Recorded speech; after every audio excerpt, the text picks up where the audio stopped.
هادي له وأشهد أن لا إله إلا الله وحده لا شريك له وأشهد أن محمدا عبده ورسوله أرسله بالحق بشيرا ونذيرا أما بعد فإن خير الحديث كتاب الله وخير الهدي هدي محمد صلى الله عليه وسلم وشر الأمور محدثاتها وكل محدثة بدعة وكل بدعة ضلالة وكل ضلالة في النار.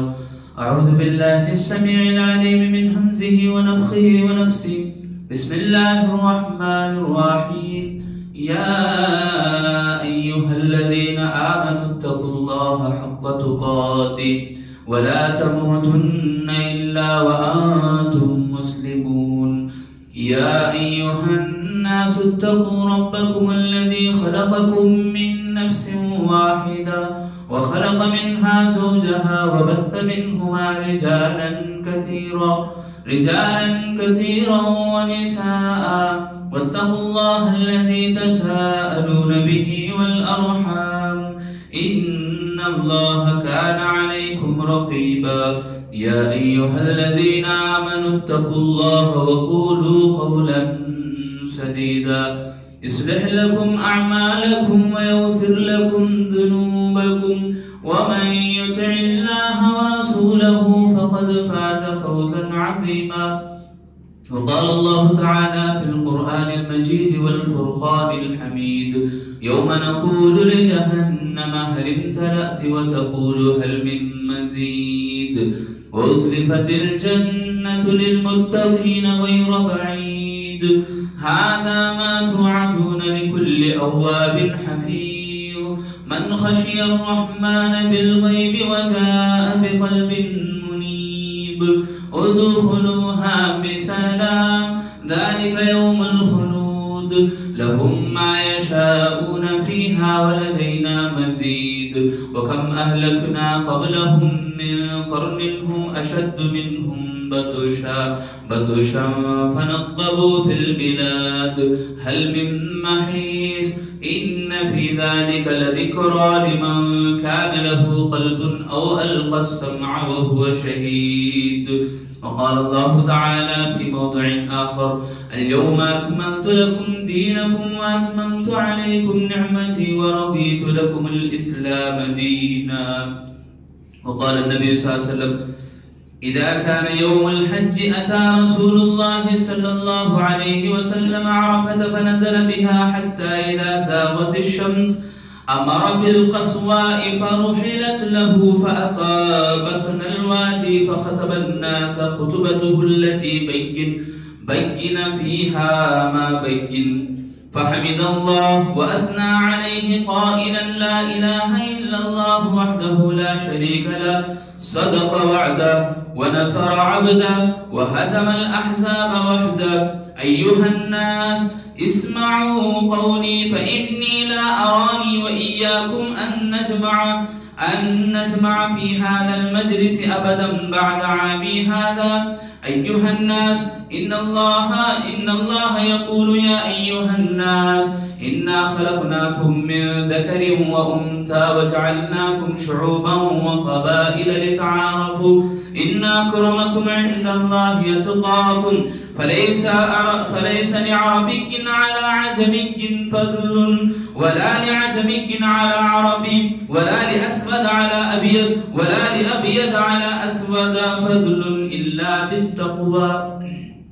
محترم بزرگان دین اور میرے عزیز نوجوان ساتھیوں دوستوں اور پردے میں بیٹھی خواتین اسلام تمام قسم کی مدح و ثنا بڑائی کبریائی اس اکیلے اللہ وحدہ لا شریک لہ کے لیے لائق و زیبا ہے جس نے ساری کائنات کو اکیلے تنہا پیدا کیا. یہ جس زمین کو جس آسمان کو ہواؤں کو جو ہم دیکھتے ہیں یہ سب کے پیچھے اللہ رب العالمین کی قدرت کار فرما ہے. اللہ رب العالمین کی قدرت کا نظام چلتا ہے. اللہ چاہے تو یہ ہوائیں چلتی ہیں تنکا حرکت میں آتا ہے. اگر اللہ نہ چاہے تو اللہ رب العالمین کی یہ کائنات درہم برہم ہو جائے. یہ سب اللہ رب العالمین اپنی مرضی سے چلاتے ہیں. یہ زمین کو اللہ نے ہوا میں جو کھڑا کیا ہے یہ اس کے پیچھے بھی اللہ کی طاقت ہے. اور سورج اور چاند کا آنا ستاروں کا ایک ٹمٹمانا یہ ساری چیزیں جو ہمارے آنکھوں کے سامنے ہیں اور ہمارے آنکھوں کے پیچھے ہیں، ہمیں نظر نہیں آنے والی چیزیں، کتنی انگنت چیزیں ہیں، ساری چیزوں کو اللہ رب العالمین نے پیدا کیا اور اللہ ہی چلانے والا ہے۔ اللہ رب العالمین ہی ہم سب کا پالنہار، پالنے والا اور قدرتوں کا مالک ہے، بادشاہوں کا بادشاہ ہے، جس کی تعریف جتنی بھی کریں بہت کم ہے۔ میرے دینی بھائیوں، اللہ رب العالمین کی حمد و ثنا کے بعد ہم دعائیں کریں تمام رسولوں کی خاطر، تمام رسولوں کے تعلق سے، خصوصاً ہمارے نبی جناب محمد رسول اللہ صلی اللہ علیہ وسلم کے ذات گرامی کے اوپر اللہ تعالی رحمتوں کا نزول فرماتا رہے، آمین یا رب العالمین۔ میرے دینی بھائیوں، آج جو باتیں میں آپ کے سامنے بولنے کے لیے کھڑا ہوں، خطبہ حجۃ الوداع، خطبہ حجۃ الوداع، اس کا معنی اور اس کا مفہوم پہلے سمجھے۔ مجھے اس عنوان کے حوالے سے دو باتیں مجھے بتانا ہے۔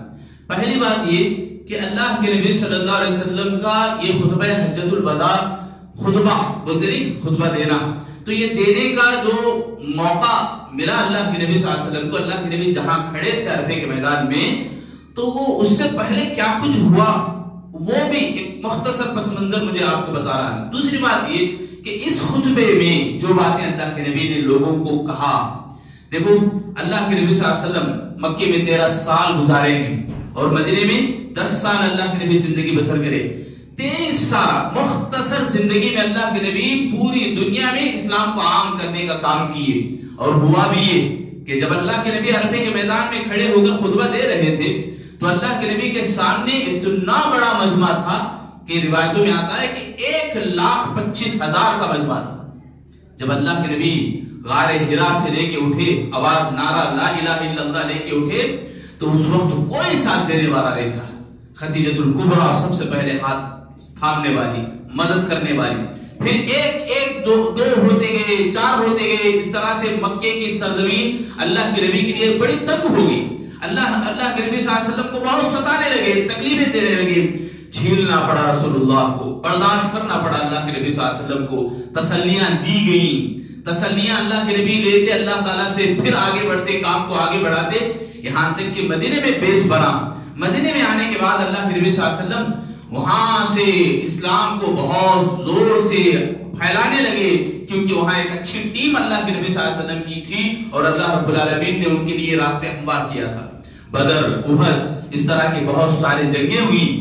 تو جب مکہ فتح ہوا، فتح مکہ کے بعد اللہ کے نبی صلی اللہ علیہ وسلم جو حج کی، اللہ کے نبی زندگی میں ایک ہی حج کی، اسے حجۃ الوداع، الوداع بولتے ہیں، یعنی چھوڑتے وقت آدمی الوداع، وداعی کلمات بولتے ہیں۔ اس طرح اللہ کے نبی کا حج ایک ہی تھا، وہی آخری تھا، تو اسی لیے خطبہ حجۃ الوداع، حج بولے تو حج ادا کرنا، تو اللہ کے نبی صلی اللہ علیہ وسلم جو حج ادا کیے، تو حج ادا کرنے کے بعد جب عرفے کے میدان میں، ابھی میں آپ کے سامنے حدیثیں پڑھا ہوں، مختلف روایتیں ہیں خطبہ حجۃ الوداع کے، کہیں کسی حدیث کی کتاب میں کچھ باتیں ہیں تو کسی اور کتاب میں کچھ باتیں ہیں، اس طرح سے اکٹھا کر کے تمام باتوں کو میں آپ کے سامنے رکھنے کی کوشش کروں گا انشاءاللہ۔ آج ایک بات انشاءاللہ بتاؤں گا، اس سے پہلے یہ باتیں سنیں کہ خطبہ اللہ کے نبی صلی اللہ علیہ وسلم عرفے کے میدان میں جب کھڑے ہو کر لوگوں میں نصیحت کی باتیں کرنے لگے، وہ منظر، اس منظر کو یاد کرتے ہوئے صحیح بخاری کے اندر ایک حدیث ہے کہ عمر بن خطاب رضی اللہ تعالیٰ عنہ سے ایک یہودی آدمی بولتا ہے، ایک یہودی آدمی کہتا ہے کہ اے امیر المومنین، تمہاری کتاب میں ایک ایسی آیت ہے جس کے بارے میں اگر ہمارے پاس وہ آیت نازل ہوتی، جس کے پس منظر اور بیک گراؤنڈ کے بارے میں ہمارے پاس اگر وہ کتاب، وہ آیت ہوتی تو ہم اس کے بارے میں عید مناتے، اس دن کو ہم عید مناتے جس دن وہ آیت نازل ہوئی۔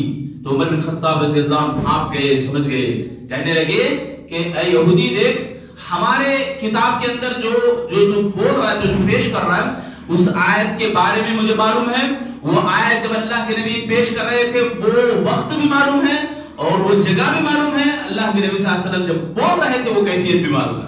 وہ عرفے کا دن تھا، عرفے کے دن عرفے کے میدان میں لوگ، سمندر کا مجمع تھا، ان کے بیچ میں اللہ کے نبی قصوہ نامی اونٹ کے اوپر، اللہ کے نبی کی اونٹنی تھی، اس کے اوپر اللہ کے نبی سوار ہو کے اعلان کرتے ہوئے کہا اليوم اکملت لکم دینکم واتممت علیکم نعمتی ورضیت لکم الاسلام دینا۔ اے لوگوں، آج کا دن وہ دن ہے کہ اللہ نے دین کو مکمل کر دیا ہے، اور یہ دین تمہیں دے کر اللہ رب العالمین راضی ہو گیا ہے اور اس کو مکمل کر کے اللہ تعالیٰ نے اس کو اتمام تک پہنچا کہ اللہ تم سے خوش ہے اس دین کو دینے کے بعد. تو یہ نعمت ہے میری, یہ نعمت تمہارے حوالے ہوئی ہے, یہ اللہ رب العالمین نے کہا. تو میرے بھائیو یہ جو بات مجھے بتانی ہے یہ کہ ہم ذرا دین کے اوپر غور کریں. یہ دین کو مکمل کرنا ہی اللہ رب العالمین کا بہت بڑی نعمت ہونا, اور یہودی کا یہ سمجھنا دیکھو کتنی بڑی بات ہے کہ یہودی یہ سوچنا کہ ہمارے پاس اگر یہ بات ہوتی تو ہم عید منا لیتے. تو یہ عید سے بھی بڑا کام ہم کر رہے ہیں. اللہ کے نبی صلی اللہ علیہ وسلم کے وہ جان باز صحابی حضرت عمر بن خطاب رضی اللہ عنہ بولتے ہیں کہ عید منانا, خوشی منانا, ڈکار لینا یہ اصل مقصد نہیں ہے, ہم اس کے پس منظر کو بھی یاد رکھیں, وہ کیفیت بھی ہمیں یاد ہے. رسول اللہ جب کھڑے تھے عرفے کے میدان میں, ایک جگہ ایک طرف مڑ کے اللہ کے نبی لوگوں کو بولتے, لوگوں سنو یہ بات ہے. 3 مرتبہ اللہ کے نبی کو دہرانا پڑتا. کیوں؟ اس لیے کہ مجمع اتنا بڑا تھا. لوگوں فلیبلغ الشاہد الغائب, میری بات جہاں تک نہیں پہنچ رہی ان کو پہنچاؤ. 3 مرتبہ اللہ کے نبی بولتے. سامنے کی طرف رخ کرتے اللہ کے نبی 3 بار بولتے. پھر بائیں جانب رخ کرتے اللہ کے نبی لوگوں کو بولتے 3 بار. اتنا بڑا مجمع, سبحان اللہ. آج بھی ہم دیکھتے ہیں عرفے کے میدان کے اندر سمندر نظر آتا ہے لوگوں کا, ایک حشر کا منظر, حشر کا میدان دکھتا ہے. یعنی یہ ایک نگاہ ہی مجھے اور آپ کو ایک سبق دیتی ہے کہ مجھے اور آپ کو وہاں کھڑے ہونا ہے جہاں پر میرے اور آپ کی زندگی کا پورا حساب و کتاب دینا ہے مجھے اور آپ کو. میرے بھائیو یہ جو حشر کے یہ اللہ کے نبی صلی اللہ علیہ وسلم کا خطبہ دینے کا جو منظر تھا, جو کیفیت تھی, اللہ کے نبی صلی اللہ علیہ وسلم حج ادا کرنے کے بعد جب آئے تو حج کے سلسلے میں آپ بھی کچھ نیوز سنے ہوں گے, کچھ اخبار سنے ہوں گے کہ انڈین کے کچھ حاجی گئے وہاں پہ انتقال کر گئے, مر گئے. بڑے افسوس کی بات ہے. اس طرح سے سوشل میڈیا میں یہ باتیں وائرل ہو رہی. یہ ایک تقی نامی ٹی وی چینل والا شیعہ کا آدمی ہے.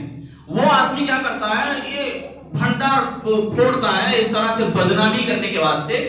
دیکھو حج جیسے عظیم عبادت کو جا کر اپنی جان کو گوانا, بلکہ اپنی جان وہاں چلے گئی ہے, فوت ہو گئی ہے, تو یہ خوشی کی بات ہے کہ بڑے عبادت کرتے ہوئے, بڑے ارکان ادا کرتے ہوئے آدمی اپنی جان کو گوایا ہے, اللہ کے لیے قربان ہوئی ہے. قربانی کا پیغام ہی تو یہ تھا کہ ہم اپنی جان کو اللہ کے لیے وقف کر رہے. تو جب وہاں اس طرح سے ہوا تو یہاں روتے بیٹھے لوگ, ارے بھائی اس طرح کی بات ہے کہ آئندہ ایسے بوڑھے لوگ, بزرگ لوگ نہیں جانا, وہ یہ فلاں. میرے بھائیوں یہ وائرل ہونے والی باتوں کے اوپر کان نہ دھریں. کیوں معلوم ہے, یہ جو انتقال ہونے والے جو بھی لوگ ہیں, گنے چنے لوگ جن کی گنتی بھی معلوم نہیں ہے, یہ گنے چنے لوگ جو گئے ہیں وہاں پر بغیر اجازت کے, بغیر پرمیشن کے, پرمٹ کے بغیر گئے, تو ایسا جانا ان کے لیے پہلے سے خطرہ ہے. سعودی گورنمنٹ جو ہے الو نہیں کرتی ایسے لوگوں کو, پکڑتی ہے باقاعدہ, دیکھتی ہے پرمٹ ہے نہیں, یعنی پرمیشن ہے نہیں تمہارے پاس. اس طرح سے اگر پرمیشن نہ ہونے کے باوجود بھی آئے, جہاں مزدلفہ کے میدان میں, مینا کے میدان میں جہاں ٹینٹ ڈال کے باقاعدہ اے سی کا انتظام ہوتا ہے, اور ٹینٹوں میں بہت بڑی سہولتیں ہوتی ہیں, اس کے بغیر جا کے جو لوگ انتقال کر گئے چھتری کے نیچے سائے میں سونے کی کوشش کر رہے تھے. اس طرح کی باتیں سننے میں آئیں. تو ایسا بھی مشہور کرتے ہیں کہ دیکھو لاش کو ایسے ہی چھوڑ کے سعودی گورنمنٹ کیا کرتی ہے, مسلمان نہیں, اس طرح بلائیں.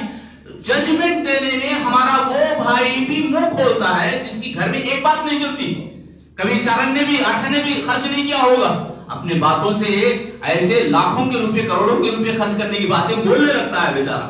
یعنی وہ کرنا تھا, یہ کرنا تھا, فیسلٹی صحیح وہاں یہ. بھائی اپنے اللہ رب العالمین نے تجھے جو استطاعت دی ہے, جو طاقت دی ہے, اس کے مطابق اللہ کی راہ میں کبھی خرچ کیا ہی نہیں. وہاں کی باتوں کے اوپر تو ججمنٹ کر رہا ہے, لاکھوں کے روپے ہیں, خرچ کرنا چاہیے, بلائیں. تو ایسی باتیں, افواہ جو بھی پھیلنے والی باتیں ہیں, اس کو کنٹرول کریں, اسے فارورڈ نہ کریں, اور خدا اللہ کے گھر کے نام کے اوپر دھبا ڈالنے کا کام نہ کریں. یہ شیعہ جو مسلمان دشمن ہے, سعودی حکومت کا دشمن ہے. بہرحال بات آئی تو میں بتایا حج کا جیسا جو کام ہے, جو عبادت ہے, حج جیسی ایک عظیم عبادت ہے, اس عبادت کے پیچھے بھی جو میسج ہے, جو پیغام ہے, حضرت ابراہیم علیہ السلام کی زندگی, سیرت ابراہیمی کو پڑھنا اور سیکھنا, سمجھنا, اور اس کو اپنی زندگی میں لاگو کرنا, یہ بہت بڑا میسج ہے حج کا بھی. اللہ کے نبی صلی اللہ علیہ وسلم بھی مکمل حج ادا کرتے ہیں. حج ادا کرنے کے بعد اللہ کے نبی خطبہ دیتے ہیں. دیکھو 2-3 باتیں اگر ہم کہیں حج کے سلسلے میں، ابھی میں اور آپ تازہ دم قربانی سے فارغ ہوئے، کوئی بکرا ذبح کیا، کوئی حصہ لیا، کوئی کچھ قربانی کیا، کوئی کسی کے پاس کچھ بھی نہیں ہے، تو سبحان اللہ سر کا جو تاج ہے، بال کو ہی اللہ کی راہ میں نیت رکھتے ہوئے، اللہ میرے پاس طاقت نہیں ہے، اس لیے میں اپنے سر کے تاج کو تیرے راہ میں رکھ رہا ہوں، تیرے قدموں میں ڈال رہا ہوں، تیرے راہ میں قربان کر رہا ہوں. دیکھو کتنی بڑی بات ہے. حاجیوں کے لیے ضروری اور فرض ہے. حاجی جو حج کرنے جاتے ہیں نا، ان کے لیے تو حلق کرنا بہت ضروری ہے. مطلب یہ کہ حج جیسی عبادت میں وہ گیا ہے تو اپنے سر کے تاج کو، بدن میں سب سے خوبصورت چیز جو ہے سر کے بال، جب بال ہی نہ ہو آدمی کو، یعنی وہ پورا ایک دم گنجے کے جیسا ہو تو اس کو بڑی عیب دکھتا ہے، اس کو بڑی حرارت اور پریشانی ہوتی ہے، ایک بڑا عیب نظر آتا ہے. تو یہ سر کا تاج اٹھا کے اللہ کے راہ میں قربان کرنا کتنی بڑی بات ہے. پیارے نبی، اللہ کے نبی صلی اللہ علیہ وسلم ہر بار حضرت ابراہیم علیہ السلام کی زندگی کو یاد کرنا، ابراہیم علیہ السلام کی سنتوں کو یاد کرنا، یہ معمولی چیز نہیں ہے. ابراہیم علیہ السلام اپنی زندگی میں ویسے قربان ہوئے اللہ تعالیٰ کی راہ میں، تو تب جا کر ابراہیم علیہ السلام، حضرت حاجر علیہ السلام، حضرت اسماعیل علیہ السلام، حضرت اسحاق علیہ السلام، ان کا پورا خاندان کی ہر ادا یعنی عمل کیے ہوئے ایک ایک قدم کے اوپر، حج کے موسم میں، حج کے دنوں میں ہمیں دیکھنے کو ملتا ہے. اس کا نام رکن پڑ جاتا ہے، یعنی بولے تو سنت پڑ جاتا ہے، یعنی بولے تو واجب پڑ جاتا ہے. یہ سب کہاں سے پیدا ہوئی ہے؟ یہ حج کے پیچھے جو ابراہیم علیہ السلام کی زندگی چھپی ہوئی ہے، معمولی چیز نہیں ہے. ابراہیم علیہ السلام جس گھر میں پیدا ہوئے تھے، برہمن کے گھر میں، جو باپ بتوں کو بیچ رہا تھا، بتوں کو بنا رہا تھا، زبردست لگژری لائف تھی ابراہیم علیہ السلام کی. وہ ایسے گھرانے میں ابراہیم علیہ السلام پیدا ہوئے، جب معلوم ہوا اس کی سچائی، اس کی حقیقت، تو اس کو خیر بات کر دی، سلام علیک بول دیے باپ کو. یعنی اتنی بڑی قربانی دینا، لگژری لائف کو چھوڑ کر ایک جنگل کی طرف سفر کرنا، کتنی بڑی بات ہے. ایسے پھر اولاد پیدا ہوئی، اللہ تعالیٰ سالوں سال کے بعد 80 سال کی عمر میں بیٹا دیا، ان کو بھی بیابان میں چھوڑ کے آنے کے لیے کہا. دیکھو اللہ کی راہ میں اپنے سب چھوڑنے کے لیے تیار ہو گئے، شرک کو کبھی ہاتھ لگانا نہیں چاہا، اللہ کے خلاف ورزی کرنا نہیں چاہا. تو یہ پوری قربانی حضرت ابراہیم علیہ السلام کی اللہ کے نبی صلی اللہ علیہ وسلم کے زمانے تک رہی، بلکہ قیامت تک رہے گی. اللہ کے نبی بھی حج ادا کیے، حج ادا کرنے کے بعد تمام لوگوں کے سامنے اللہ کے نبی نے خطبہ پیش کیا. خطبے میں اللہ کے نبی صلی اللہ علیہ وسلم سب سے پہلے اللہ کی تعریف بیان کرتے ہیں. دیکھو مجھے دوسری جو بات پیش کرنی، اللہ کے نبی صلی اللہ علیہ وسلم کے یہ مختصر زندگی کا خاکہ بتانے کے بعد اللہ کے نبی صلی اللہ علیہ وسلم جو خطبہ پیش کیے، تو خطبے کے اندر جو باتیں سب سے پہلی تھیں وہ حمد اللہ کے نبی اللہ تعالیٰ کی پیش کرتے ہیں. ہر چیز میں اللہ کی تعریف، اللہ کی حمد، کچھ بھی نہیں ہے بولنے کے لیے زبان تو ہے الحمدللہ. یعنی ہمارے پاس جو شکوے شکایتیں ہیں، زبان پہ ہمارے کیسے شکایتیں لے کے بیٹھتے ہیں، وہ اللہ والوں کے اور ہمارے بیچ میں فرق اگر ہے تو وہ یہی ہے سو جو نعمت ہے اس کی ہمارے اندر قدر نہیں ہے. نئے سو چیزوں کو سامنے رکھ کر ہمارا رونا بہت زیادہ ہوتا ہے.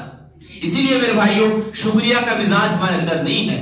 اللہ کے نبی صلی اللہ علیہ وسلم ہر کام میں اللہ کی تعریف کرتے تھے، چاہتے نہیں تھے کہ میں بڑا ہوں، میرا بڑپنا سامنے آئے، مجھے دیکھ کے لوگ ملنے کے لیے آئیں، مجھے دیکھ کے لوگ کھڑے ہو جائیں. اس طرح کی خواہشیں کرنا، سامنے والا ہی آگے بڑھ کے سلام کرے، میں کیوں جاؤں اس کے سامنے، ایسی سوچ رکھنا یہ ایمان کی کمزوری کی علامت ہے. بلکہ اللہ کے نبی صلی اللہ علیہ وسلم کا ہر بول، ہر ادا اللہ کے نبی کی کہ شکریہ سے جڑی ہوئی تھی. اللہ تعالیٰ کا فرمان ہے وَإِن تَشْكُرُوا يَرْزَقْ لَكُمْ. دیکھو صحابہ کرام ہی وہ ہستیاں تھیں جو اللہ کے بڑے شکر گزار بندے تھے، بڑے شکر گزار بندے تھے. کھانے کے لیے کچھ بھی نہیں، روڈ پہ نکل آئے تھے.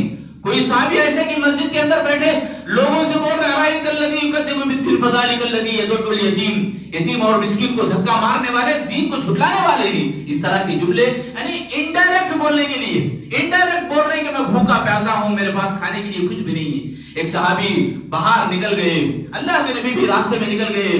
حضرت ابو بکر صدیق رضی اللہ عنہ ملتے ہیں، عمر بن خطاب رضی اللہ عنہ ملتے ہیں، دونوں سے کہتے ہیں دیکھو مجھے بھوک بڑی سخت لگی ہے، چلو جائیں گے۔ ایک روایت میں آتا ہے حضرت جابر بن عبداللہ رضی اللہ عنہ کے پاس گئے، ایک اور روایت میں دوسرے ایک اور صحابی کا نام آتا ہے، تو اس طرح سے ان کے گھر جاتے ہیں، وہاں جا کر اپنی بھوک مٹانے کے لیے وہاں بیٹھتے ہیں، کھجور وغیرہ تناول کرتے ہیں۔ دیکھو حالتیں کیسے تھے صحابہ کے اور اللہ کے نبی صلی اللہ علیہ وسلم کے گھر کے، تین دن تک چولہا نہیں جلتا وہاں، مگر اللہ تعالیٰ کی عبادت میں وہ کبھی کوتاہی نہیں کرتے، ذرہ برابر بھی کمی کرنے کا نام ہی ان کے اندر نظر نہیں آتا۔ ہمارے پاس ذرا سوچ کے دیکھیں میرے بھائیوں، اللہ تعالیٰ نے کیسے کیسے ہمیں نوازا ہے، اللہ کا شکر ہم ادا نہیں کرتے۔ ہم اپنے بارے میں اتنا سوچتے ہیں کہ رشتہ دار کہیں کی بھی ہو جائے، جیسے کل ایک خبر میں پڑھ رہا تھا، ایک بھائی کا جنازہ ہو رہا ہے، بھائی کے جنازے میں بہن بھی گئی ہے، قبرستان تک گئی ہے، قبرستان کے پیچھے جانے کے بعد، قبرستان میں دفن کرنے کے بعد بہن چیخ کے چلا کے بول رہی، اللہ یہ میرا بھائی ہے، 30 سال سے مجھے میرے باپ کے وراثت سے مجھے محروم رکھا ہے، اللہ تو بھی اسے اپنے رحمت میں مت لے، اسے اپنی رحمت میں مت لے۔ خبر کے پاس، اللہ اکبر، خبر ایسی جگہ ہے جہاں دیکھ کے رونگٹے کھڑے ہو جاتے ہیں، انسان کو ڈر ہوتا ہے، ایسے بھیانک منظر کے پاس آ کے بہن بھائی کے لیے بدعا کر لیں قبرستان میں آ کے، یہ کیا ہمارے پاس نہیں ہے ماحول؟ ذرا سوچ کے دیکھیں میرے بھائیوں، گھروں کا جائزہ لیں، باپ کی وراثت میں مجھے جتنا ملا ہے ایک حصہ، بہن کو آدھا حصہ ملنا چاہیے۔ ہم یہ بول کے بٹھا دیتے ہیں، منہ بند کرا دیتے ہیں، تجھے شادی کرا دیے، تجھے یہ ہو گیا وہ ہو گیا، اب تو دوسری گھر کی ہو گئی، ایسی باتیں نعوذ باللہ یہ تو غیر مسلم کرتے ہیں، مشرکین کرتے ہیں، یہ مشرکین مکہ کا تیور ہے، یہ سب ہمارے مسلمانوں کے اندر آنے کی وجہ یہی کہ ہمارے پاس جو نعمت ہے ہم اس کو بھلا دیے میرے بھائی، جو نعمت اللہ ہمیں دیا ہے ان نعمتوں کے اوپر ہماری نگاہ بڑی کمزور ہے، نہیں ہے بولے تو بھی برابر ہے، ہماری نگاہیں ہمارے اللہ تعالیٰ کے دی ہوئی نعمتوں کے اوپر ہونی چاہیے میرے بھائی، اگر ہے تو شکریہ کا یہ زبان کھلے گا، الحمدللہ بولیں گے، جو کچھ ہے جتنا ہمیں تکلیفیں ہیں، جتنی پریشانیاں ہیں، ان پریشانیوں کو سامنے رکھیں اور صحابہ کرام کے پریشانیوں کو، سلف صالحین کے پریشانیوں کو اتنی دور جانے کی ضرورت نہیں، آپ اپنے والدین کے پریشانیوں کو بھی دیکھ لیں، اپنے ماں باپ کی پریشانیوں کو بھی دیکھ لیں، کہ کیا ان دونوں پریشانیوں کو کمپیئر کر سکتے ہیں؟ چھوٹی ہے، یہ دھول ہے میرے بھائیوں ہماری پریشانیاں، ان پریشانیوں میں ڈگمگانا، ان پریشانیوں میں ہار جانا، رشتوں کو توڑ لینا اور رشتے ناطے حقوق کو موڑ دینا، یہ بہت بڑی غفلت کی بات ہے، بڑی ناشکری کی بات ہے، اللہ کے پاس پائی کا حساب دینا ہے میرے بھائیوں، اس بارے میں یاد رکھیں۔ یہ جو اللہ رب العالمین کے حمد بیان کرنا، یہ اللہ تعالیٰ کے شکر گزار بندے بھی کرتے ہیں، تو اللہ کے نبی صلی اللہ علیہ وسلم خطبہ حاجہ میں سب سے پہلے لوگوں سے خطاب کرتے ہوئے اللہ کی تعریف بیان کرتے ہیں اور کہتے ہیں کہ لوگوں مجھے امید ہے، اللہ کے نبی صلی اللہ علیہ وسلم کہتے ہیں کہ ایسا ہو سکتا ہے، اندیشہ ایسا ہے کہ آئندہ سال میں تمہارے بیچ میں اس طرح کے مجمع میں میں کھڑا رہوں، یعنی آئندہ سال میں زندہ رہوں گا، یہ مجھے امید نہیں ہے۔ یہ اللہ کے نبی صلی اللہ علیہ وسلم لوگوں کو خبر دیتے ہیں، اس کے بعد لوگوں سے خطاب کرتے ہیں، ایھا الناس، اے لوگوں، اللہ تعالیٰ کا فرمان ہے، ان اللہ یقول یا ایھا الناس انا خلقناکم من ذکر، دیکھو بڑی بہترین بات، بڑا پیغام اللہ رب العالمین کا اللہ کے نبی خطبہ حاجہ میں سناتے ہیں تمام لوگوں میں۔ ہر سال ہوتا ہے حج، ہر سال عرفہ کے میدان میں جب جمع ہوتے ہیں تو ایک امام کھڑے ہوتے ہیں اور خطبہ دیتے ہیں، یہ سنت نبوی ہے، وہ اللہ کے نبی صلی اللہ علیہ وسلم جو سب سے پہلے جو خطبہ دیے تھے وہ خطبہ چلتے آ رہا ہے قیامت تک، جو بھی حج کرنے والے عرفے کے میدان میں خطبہ سنیں گے اس کا لب لباب اللہ کے نبی صلی اللہ علیہ وسلم تک جا رہا، تو میں وہ خطبہ سنا رہا ہوں، اللہ کے نبی صلی اللہ علیہ وسلم کا خطبہ۔ سب سے پہلے تعریف اللہ کے نبی کی کرنے کے بعد لوگوں سے کہتے ہیں، لوگوں اللہ کہہ رہا ہے، دیکھو وہ اللہ تعالیٰ جب یا ایھا الناس کا خطاب فرماتے ہیں تو اللہ تعالیٰ تمام لوگ، دنیا کے سب لوگوں کو خطاب اللہ تعالیٰ کا کر رہا ہے، اللہ تعالیٰ کا تمام لوگوں سے خطاب ہے کہ انا خلقناکم، ہم نے تمہیں پیدا کیا ہے، ہم نے تمہیں پیدا کیا ہے۔ دیکھو ایک بات میں قرآن مجید کی ایک آیت میرے بھائیوں بڑے آفاقی ہے، آفاقی کا معنی کیا ہے معلوم؟ اس کے اندر بہت بڑا پیغام ہے، بہت بڑا معنی ہے، محدود نہیں ہے، لمیٹڈ نہیں ہے، بس تمہارے گھر کی حد تک یا میں تمہیں اکیلے کو سناؤں ایسی بات نہیں ہے۔ آفاقی کا معنی ہی یہ ہے کہ سب لوگوں کے لیے اس کے اندر بہت بڑا پیغام چھپا ہوا ہے، جیسے ایک بات ہے آفاقی سمجھانے کے لیے میں بتا رہا ہوں، اللہ رب العالمین نے ان الصلاۃ کانت علی المؤمنین کتابا موقوتا بولا ہے، یعنی نماز کو ہم نے وقت مقررہ پر فرض کیا ہے، اس وقت کو چھوڑ کے تم پڑھنا چاہو تو نماز نہیں ہوگی، نماز نہیں ہوگی۔ اگر عذر ہے تو اللہ معاف کرنے والا، اگر نہیں ہے تو اللہ نماز کو قبول نہیں کرتا۔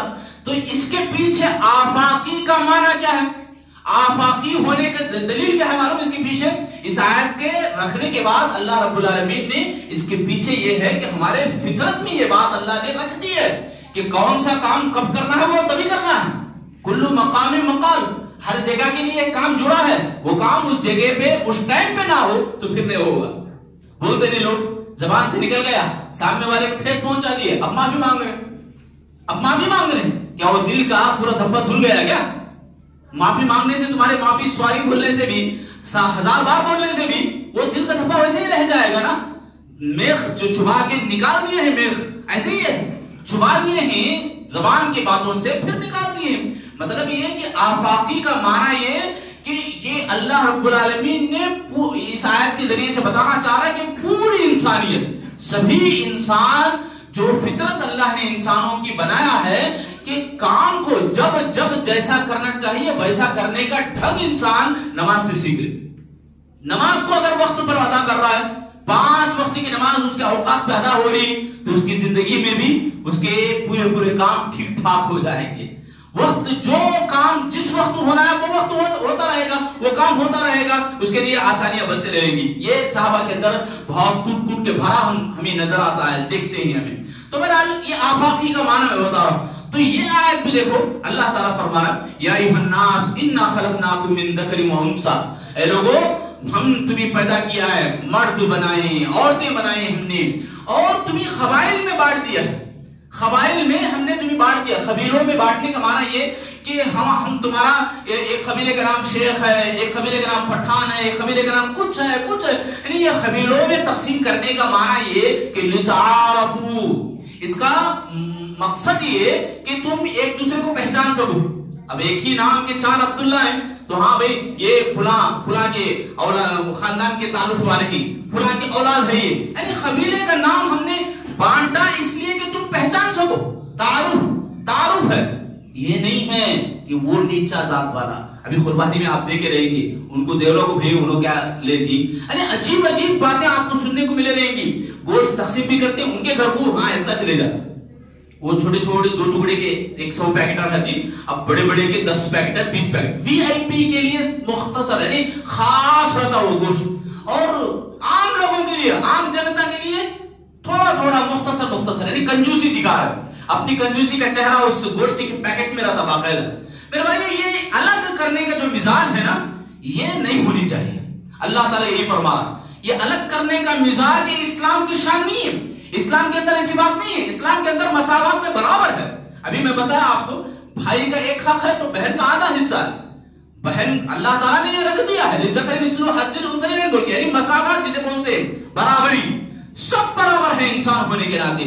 اللہ کے نبی صلی اللہ علیہ وسلم آگے فرماتے ہیں ایھا الناس، تم لوگ، اے لوگو تم سب من آدم سے ہیں، الآدم من تراب، آدم مٹی سے ہے، یعنی تمام کے تمام آدمی ہیں، سب کے سب مٹی سے بنے ہوئے ہیں۔ یہ اللہ کے نبی صلی اللہ علیہ وسلم میسج دے رہے ہیں، اور اس میں فوقیت والے کون ہیں، بڑے کون ہیں، یعنی فرق کرنا چاہے تو کیسے ہم کریں گے؟ تو ایک ہی چیز ہے، تقوی۔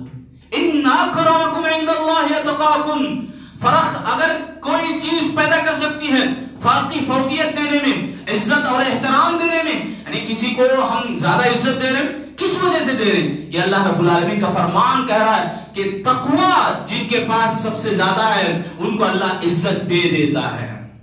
اللہ والے جو ہیں اللہ تعالیٰ ان کا مقام بلند کر دیتا ہے۔ علم حاصل کرنے والوں کو اللہ تعالیٰ نے ان کے درجے بلند کر دیتا ہے۔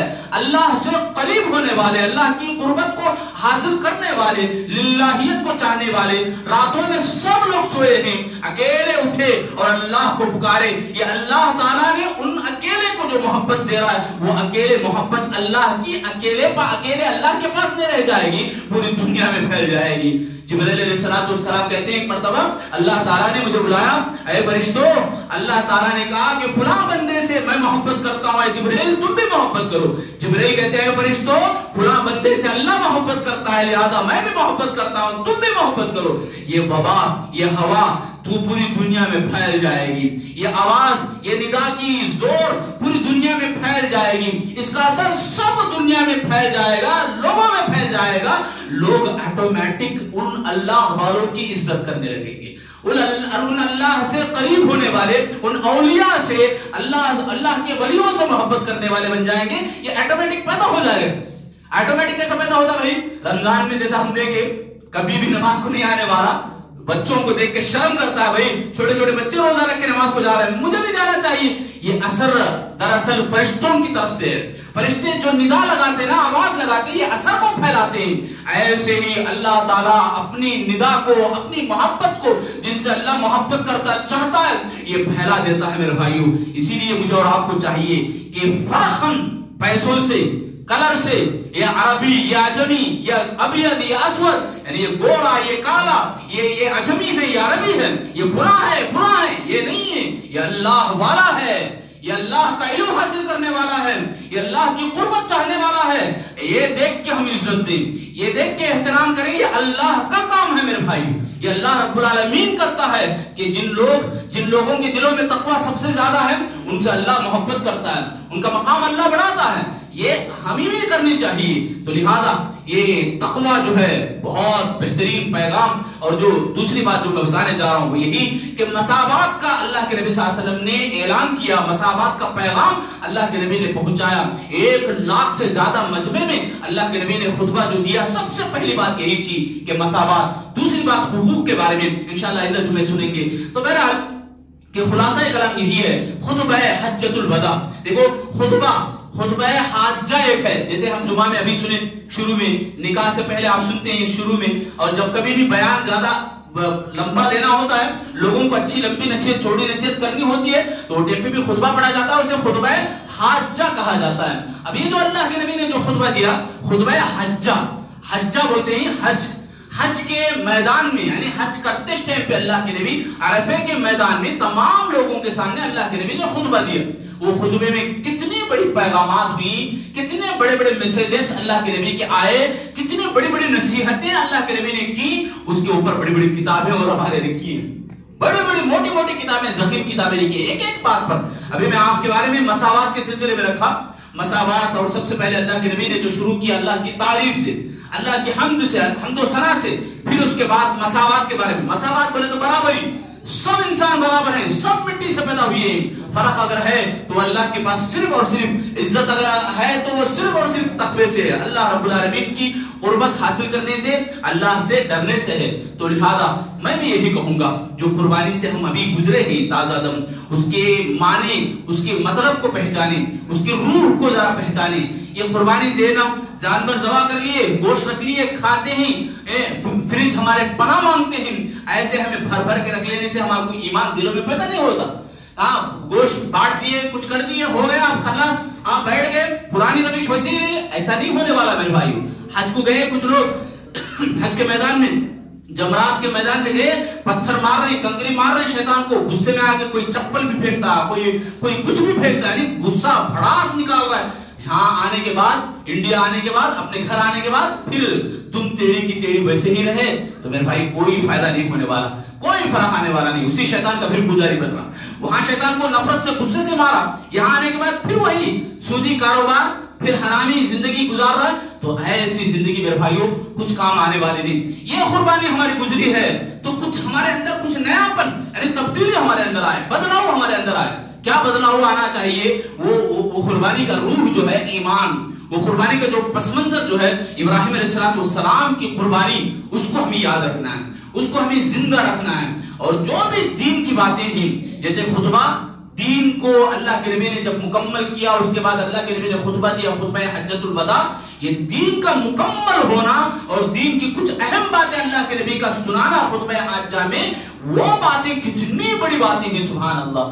آپ کو اگر ایک بات بھی سمجھ میں آ گئی نا، وہ ایک بات کے مقابلے میں کروڑوں روپیے بھی ہلکے اور پھیکے پڑ جائیں گے میرے بھائیو.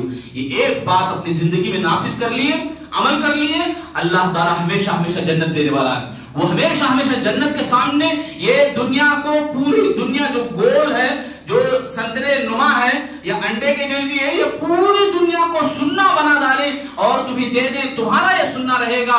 اس جہنم کو دیکھ کے پناہ مانگیں گے، کہیں گے اللہ یہ پوری زمین سننا بنا کے دیا، میں گفٹ میں دے دوں گا، اللہ مجھے جہنم سے بچائے.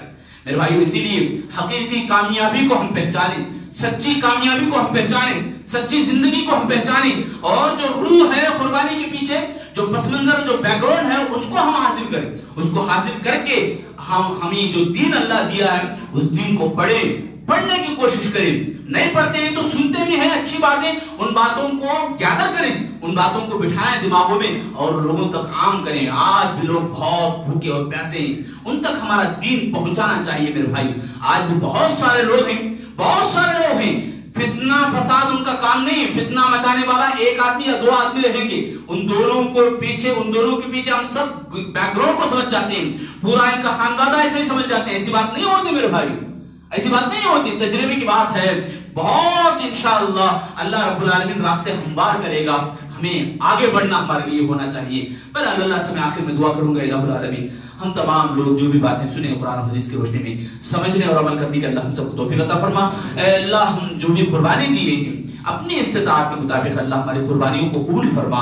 ہم جو بھی گوشت تیرے راہ میں بانٹے ہیں، مسکینوں کو دیے ہیں، اللہ تیرے بندوں میں تقسیم کیے ہیں، اللہ جو بھی دیے ہیں اس کو قبول فرما. اے اللہ ہم تمام لوگوں کی گناہوں کو معاف فرما. اے اللہ ہم تمام لوگوں کو جنت میں داخلہ عطا فرما. اے اللہ جس طرح ہم یہاں مل جل کر بیٹھے ہیں، اللہ بیٹھنے کی تو نے توفیق دی ہے، اللہ ہمیں جنت میں بھی داخلہ عطا فرما، جنت میں داخل ہونے کی بھی توفیق تو کی عطا فرما.